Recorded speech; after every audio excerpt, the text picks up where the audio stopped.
Pora ke depannya aja ya, kesiapan dari Persida, Bang?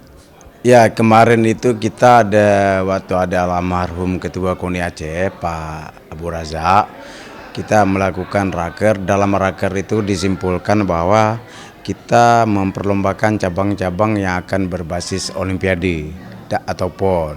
Tapi juga tergantung kesiapan dari daerahnya. Sehingga Aceh Jaya mungkin ada cabang yang nggak diperlombakan, termasuk cabang kita, yaitu para layang dan para motor, karena mungkin ketidaksiapan tempat, eh, ya jadi nggak mereka buat, dan nggak ada mungkin tuan rumah nggak ada atlet atau apa gitu.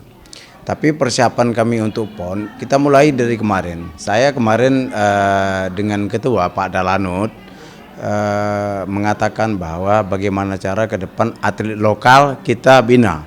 Kalau kemarin di PON kita mendatangkan atlet luar, tapi ke depannya kita akan datangkan atlet PON, atlet lokal.